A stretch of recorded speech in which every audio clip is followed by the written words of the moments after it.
Hey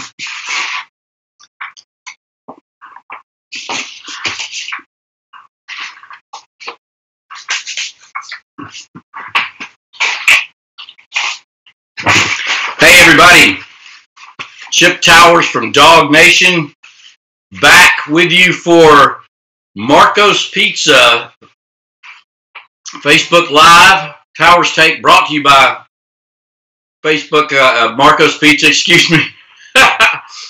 Just getting a little pizza here and just getting settled in to talk a little Georgia-Auburn football with you here tonight. It is coming down to it.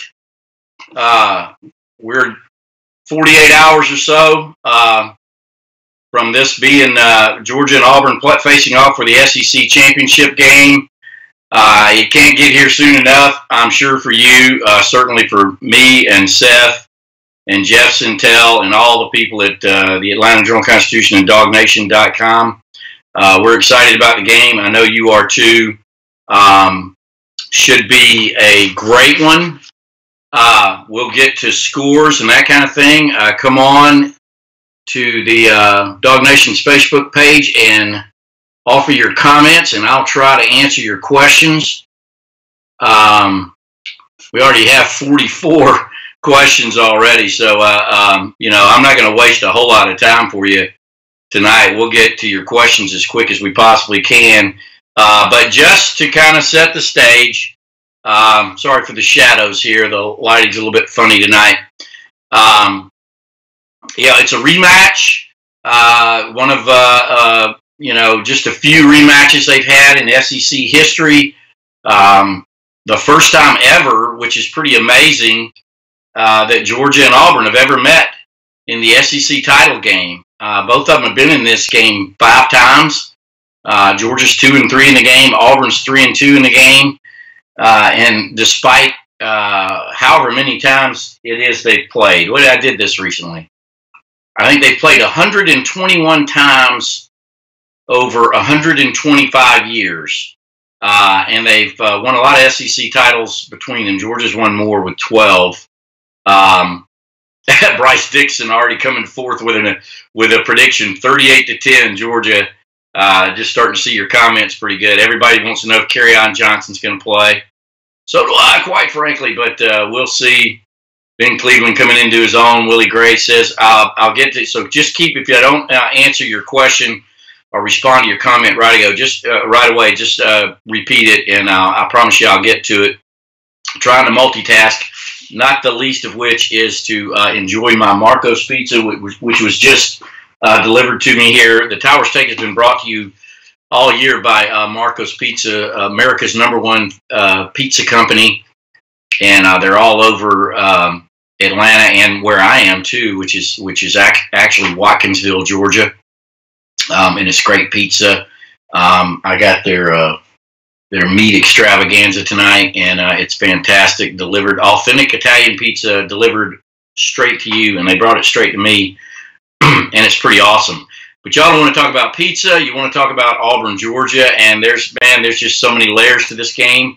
You can't get to them all. I think it's interesting. I've been delving into the history a little bit. I actually talked to Pat Dye and Vince Dooley, and I've got a Towers Take up on Dog Nation right now that you can read just about the crazy, well, the cross-pollination of the Auburn-Georgia football rivalry, as Vince Dooley called it.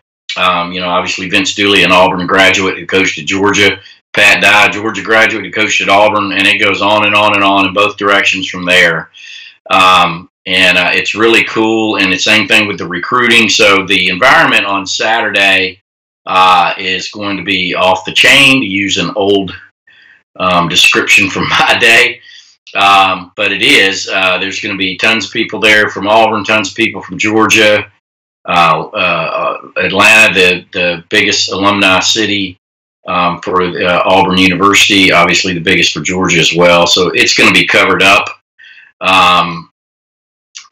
So let's just shoot straight to the questions. Lewis Martin wants to know if Monty Rice is okay. He's fine. He hadn't seen him much, but that's because the games have gotten up in magnitude, and you're seeing mostly Roquan Smith and Natrez Patrick right now, and I would imagine you'll see a lot of them and Reggie Carter with a good, strong dose of Reggie Carter mixed in. You probably won't see much deeper than those three. Georgia's not really going to be looking to rotate much at any position, or not as much as they usually do. Not at that linebacker position, at least maybe on the O-line, because it'll be very, very hot. The thing that we take for granted sometimes when they play in these indoor venues is how hot it is. It's 72 degrees. The humidity is obviously completely different in an indoor building than it is on the outside, and it's very, very difficult between the mere temperature, excuse me, of the game, and then all the anxiety and everything that these guys have. It's a tough environment to play in. It'll be loud in there. I think there'll be more Georgia fans than there will be Auburn fans, but I think there'll be pretty much a close to a 50-50 representation in there. Maybe 55-45 for Georgia if they were able to secure as many tickets as it sounds like they did. I'm going to have some ticket updates tomorrow. I'll be filing stories from Atlanta Live tomorrow. They have the head coach's luncheon, which is always fun to attend. Keaton Thomas wants to know what's the status of Christian Payne. Very doubtful, I'm understanding. Now, I don't know that he's been 100% of a scratch, but the word we were getting here out of Athens all week was that he probably won't play. I don't know 100% what his issue is, but it could be a concussion situation, certainly with the way that young man plays, and that's an issue if they don't have Payne. Though they use the linebacker a whole lot less. Donna Brown, I don't mind sharing this, says that Marco's Pizza has the best customer service ever. They have one in Perry, Georgia. She's been using, and they're actually springing up all over the place. It's really been really interesting. I didn't know anything about them before we got into this fall, and I've been very, very thrilled with it. So, who is that? Jason Todd New wants to know how they get the run game going against Auburn. Don't you know they've studied that a little bit? Well, everybody knows that Ben Cleveland has been inserted at right guard. He was inserted at right guard after that game. Now, I didn't necessarily notice it in the game, but clearly because of the position change, the starting change, Georgia coaches were not happy with the job that Solomon Kinley was doing at right guard. Ben Cleveland did not play in that game, or didn't play much against Auburn. He came in the next game against Kentucky, and he started the two games since. So Georgia is hoping that Ben Cleveland could give him a little bit more push at right guard, but it's a lot more than that.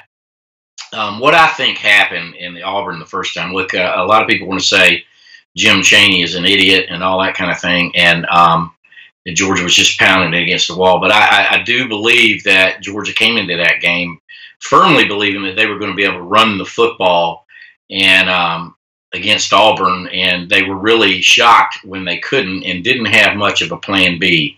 Whatever plan B is or should have been, I imagine plan B will be plan A in this game. Now, Georgia's always going to try to establish the run, but I think they know that it might not be that zone read dive that they tried to the right and the left and every other which way against Auburn last time. They're probably going to have to shake it up a little bit.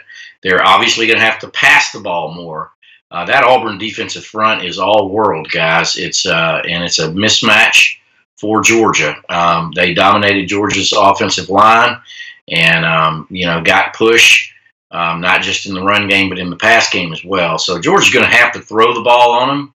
I think they can. I think Jake Fromm is capable of it. As we all know that Kirby Smart complained about the officiating, about a lot of holding going on in Auburn's secondary. I can think of two instances. I saw it myself and was surprised there was a no call there. I think the fact that he brought it up to Gary Danielson and Gary Danielson made it public, will bode well for Georgia now. That this won't be the same crew that officiates this game. But for SEC championship games, these are supposed to be the best of the best officials at each one of the, I think it's 6 positions on the field or 8 or whatever it is, will get in there and, certainly, I think the game will be called better. But here's the deal: Georgia's got to play better. I mean, period. They got to play better. Obviously, blocking. They have to play better getting off blocks defensively, but they got to show poise, and then certainly the personal fouls and the miscues got to get cleaned up. I think if Georgia is 50% better on its mistakes, and Auburn, which played largely a perfect game, is 50% better, 50% worse, excuse me, I think therein lies what you'll probably get, which is a closer game. Mark Underwood wants to know if I think Eason will play. I don't think he will unless he has to. This is Jake Fromm's team at this point, and so Eason will play if they need mop-up duty late in the game, or if either Fromm is just not getting it done or gets injured. Kerryon Johnson, there is no injury update. There will not be an injury update. That's my prediction. I think Gus Malzahn is going to carry this one in his pocket into the Mercedes-Benz Stadium and keep Georgia guessing about that. Who could blame him? I would imagine Kirby would do the same thing. I think he'll play. Georgia thinks he'll play.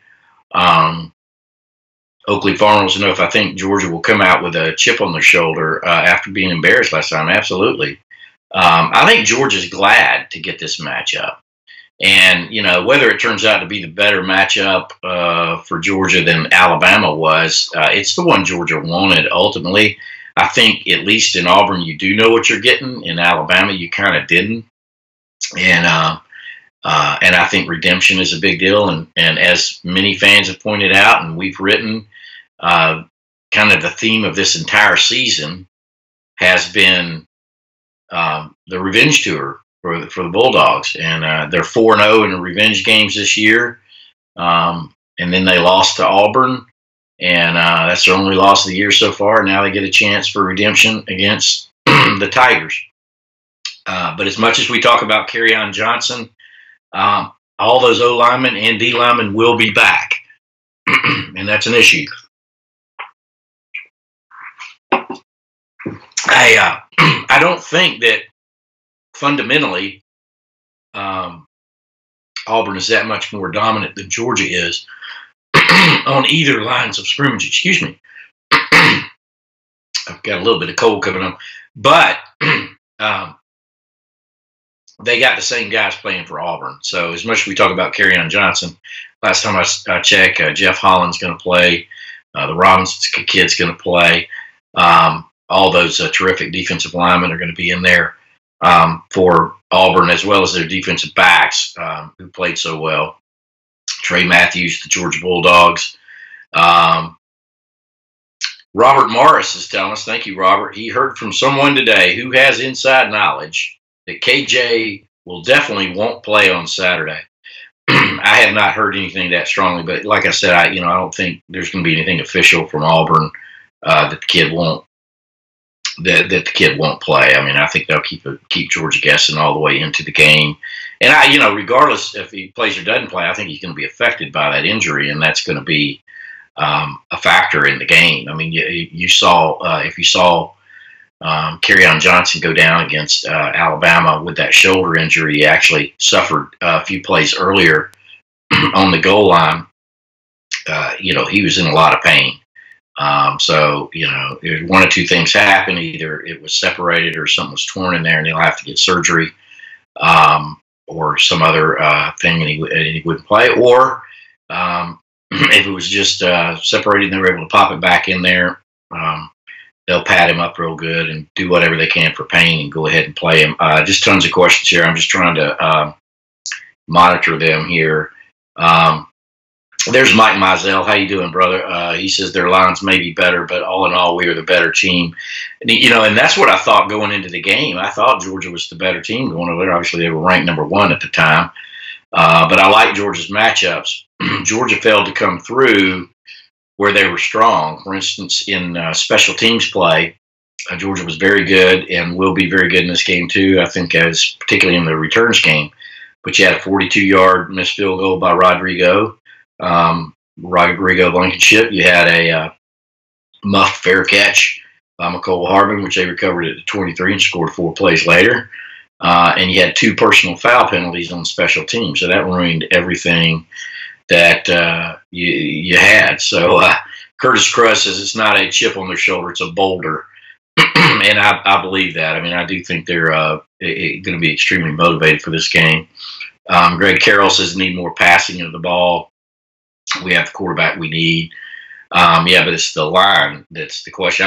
I don't think Jake Fromm's abilities are in question here. If he's given time, he can throw the ball and complete it at a high rate. But he's got to get time. He's got to be able to look downfield, and he's going to be, jumpy in this game. He got hit. He got sacked 4 times the last time. He got hit a lot more than there. Let's see. If James Crump says if Kerryon Johnson does play, he will at best be a decoy and get minimum carries. Here's the thing about Kerryon Johnson. I mean,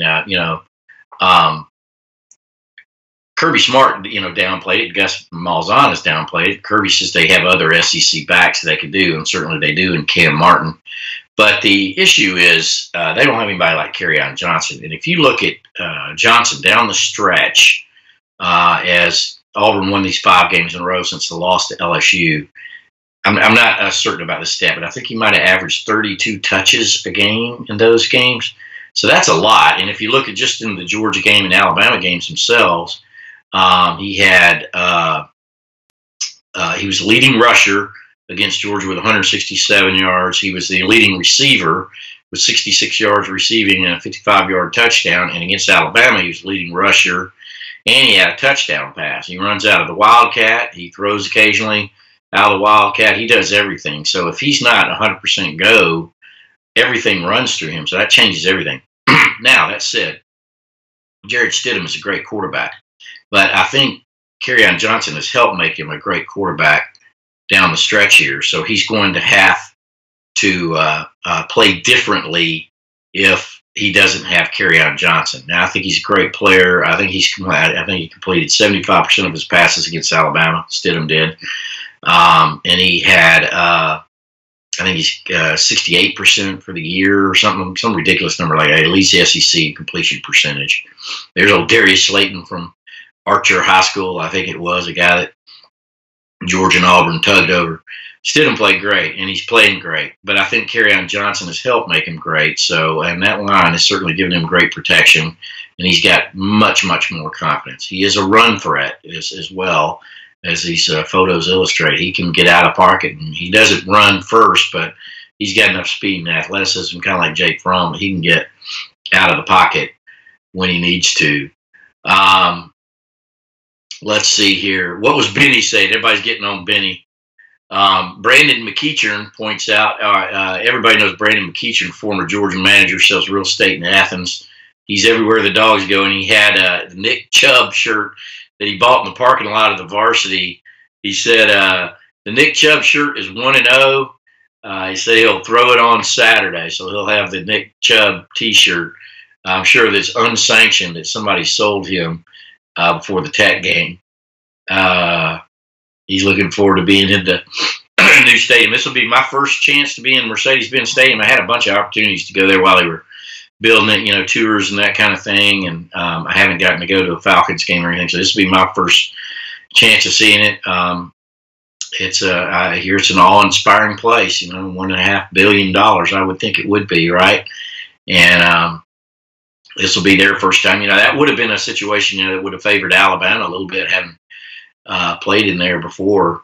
Had they made it to the game, both Auburn and Georgia will be equal on that footing as far as playing in the new venue. Let's get some more questions here. I know I've missed a lot of you because they've been coming so fast. Robert Nagel suggests more RPOs, draws, and screens. Yeah, a lot of people want Georgia to throw the screens, but I'm not sure that's necessarily the answer. That's tough to do because you're largely still getting the ball to the tailbacks. Flanker screens and stuff like that might work against what teams are doing, but right now they're keying hard on Sony Michel or Nick Chubb or whoever happens to come in the game. You're not going to fool anybody with that. Essentially, for a running back screen to work, you got to have a passing game going, or be passing a lot for it to work. So I think that is not necessarily an issue, but draws, have worked well. And I think one of the things I saw Georgia do in the game since, starting with Kentucky and even more so against Georgia Tech, was they did a lot of two-back. Now, I've always kind of fallen on the side that Kirby Smart talks about is if you got two backs, you got one too many in the backfield because the other one's doing something he's not the best at, and that's carrying the football. But they did it with Michelle and Nick Chubb several times against Kentucky and Georgia Tech, where they ran that cross buck, faked one way and went the other, and had some pretty good success with it. And they did it with those two guys. They also did it with DeAndre Swift and Sony Michel, and I believe with Chubb and one of the other backs, maybe Harry or whatever. They're mixing that up. Suffice it to say, Chaney can't come with the same playbook he did last time. He's going to have to shake it up. Chad Gibbs says he can't wait to see how fast Roquan will be on artificial turf. That's a good point. He'll be fast. He looked pretty fast on Georgia Tech's grass, whatever that was. That field was not in good shape, but he was moving fine on it. Let's see. Trip Davidson likes more blocking with the double tight end set. Georgia's been doing that a lot, and been running Charlie Warner in there as kind of an H-back. That's one answer. Carlos Cardoza expects McColl to have a great game. He had almost 200 all-purpose yards, but that muff killed us. Actually, he had more than 200 all-purpose yards. He had 185 in kick returns alone. Carlos McColl Hardman did, but he did have the muff. And I think Georgia's returns game is an advantage in this game. I think Georgia's punting is an advantage in this game. I think place kicking nod goes to Auburn. Daniel Carlson is probably the best place kicker in America. I'm not sure where the Lou Groza Award is of today, but he should be fine. Scott or Denise Teston, one of the two of them, wants to know if Fields is solid. Our Jeff Sentell says he is. I have no reason to ever doubt Jeff Sentell. But you got a ways to go before you cross the finish line on that one, and I'm not surprised that Gus Malzahn came in and immediately paid a call to him. Let's see, Benny Sasser. Is this the Benny everybody's talking about? Georgia won't make it to Clemson. They will see Miami. Clemson will meet Auburn. Then Clemson is the winner, possibly Georgia versus the Badgers. Yeah, I don't know that both of those teams are going to get in there. I think at the end of the day, only one SEC team is going to end up getting in, and this could be the winner of the SEC championship game. There is certainly a scenario where Alabama could get in, but I suspect that the committee is going to be pretty hard line on trying to reward conference champions. We'll see if that happens, but that's just my theory on it. Who replaces Payne? Brett Gann McIntyre wants to know. That's a good question. Let's see here. I'm trying to remember who their backup fullback is. I don't even know right now. Georgia has a couple other fullbacks. I'll get back to you that later. I'll come back and answer that later on the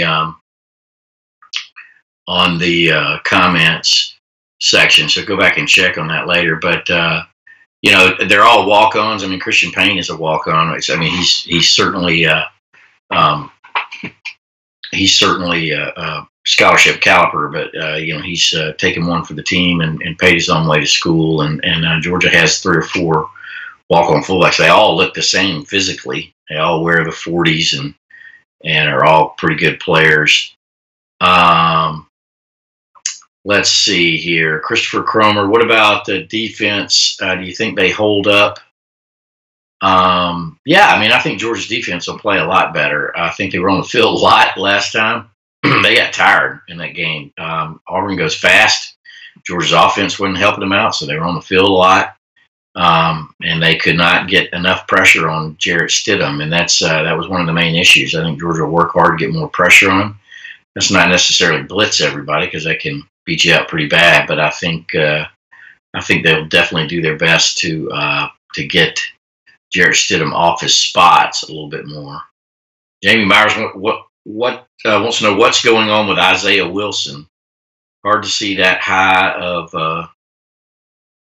I don't know, Joker not play any, I guess is what he meant to say.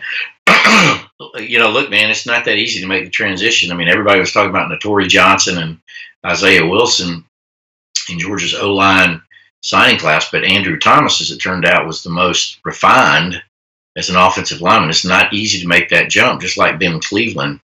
And a lot of it kind of says about where you play football and that kind of stuff, too. I mean, it's not that it's just some of these programs they're able to translate pretty quickly to the college game and play. But Isaiah Wilson played, prep ball in New York City. I went up there to visit him in Brooklyn, and that's a very weak league, So I mean, he's 6'6", 360 pounds or whatever it is. That's pretty easy to dominate your opponent like that, and so you don't have as good a technique. Andrew Thomas was very, very strong in technique and did a good job of making the transition. Now, he specifically has got to play better against Jeff Holland, and I think he will. That's the thing about a young guy and a smart guy like that.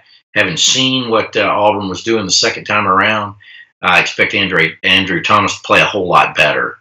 And then you got Ben Cleveland over there next to him. So between the two of them, that's as Chad Gibbs talking about, is Ben Cleveland will be a difference. And that's certainly what Georgia's counting on. Walker is definitely a beast off the edge. I'm not sure which one is Walker. But they have a great defensive front, which goes nine deep. Not 9 deep, but 9 players that can play. Hey, Brad Bush, how you doing? Good to see you here. Let's see who else we got. Got any other questions? Chris Radford predicts that Hot Rod will win the game for you. I think that's a very likely scenario. I mean, the bottom line, I'll make a prediction here in a minute, but let me see your predictions first, and maybe I can pull off of that a little bit. But yeah, I mean, I think if Georgia plays like it's supposed to, and Auburn plays a little bit closer to level, I mean, because I think they were playing above their level in the last 2 games. Yeah, I think it's probably going to be a tight game. It'll be like, think about this for a minute. So they've played 121 times over 125 years, and 88 points separates these 2 schools. That means the average margin of victory over 125 years has been 0.73 points a game. So I think that's how these programs go, and they're very parallel programs, very parallel universities, all that. So I think it's going to be a very close game. Jill Kaufman Harpy, we already talked about Carry-On. I think he'll play, but I don't think he's going to be 100%. Joey Waddell wants to know if Easton's transferring. Let's get to that after the regular season is over. I mean, I don't know. I wouldn't be surprised if he does, and I wouldn't be surprised if he doesn't. I think he'll weigh all his options and make the best decision for his family. William Lazarus Gray. I like that nickname, man. That's a cool nickname. We've only got a couple more minutes here. So Jerry Lloyd picks UGA 24-3. Now we're starting to get some predictions. We've only got about a minute here. Carlos Cardoza says Georgia 28-3. That's 4 touchdowns for Georgia. So that's interesting. I like these scores, though. I think both these defenses may be a little bit more dominant in there, as much as you want to think offense is going to do great in there. So I'm going to go Georgia 27, and I'm going to go Auburn.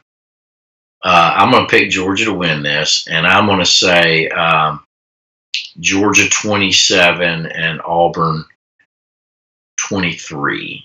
And I think they might actually win it on a field goal or something like that.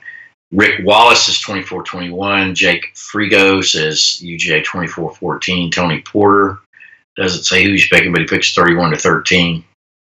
Troy Sadowski just joined us. Let's get Troy's prediction before we get off. We only have 1 minute. Troy, former Georgia tight end and former classmate of mine at Georgia, so maybe we'll get his pick. Steve Williamson, Georgia 31-24. Bobby Brand 24-21. Yeah, so I think we're all in agreement that we think that's what's going to happen. It's going to be a close game.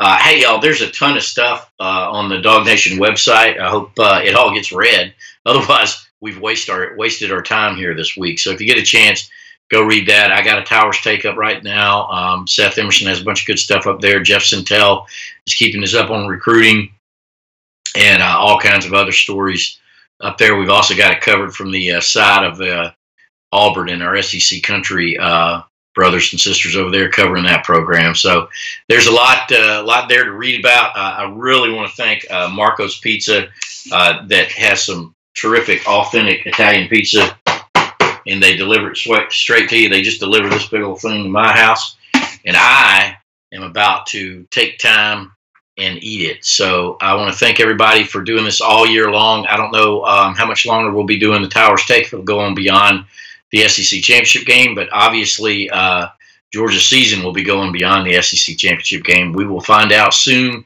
if that will be the college football playoff or in another New Year's Day 6 bowl game. I'm picking Georgia to win. Looks like most of you are too, but we would expect that here. 27-21, Troy Sadowski says. So you heard it from the former Georgia tight end himself. So I want to thank y'all for hanging out with me for a little while tonight, and be sure and give Marco's Pizza a call. There's one around you, and they'll have a pizza to you in no time. Thanks, y'all. Good night.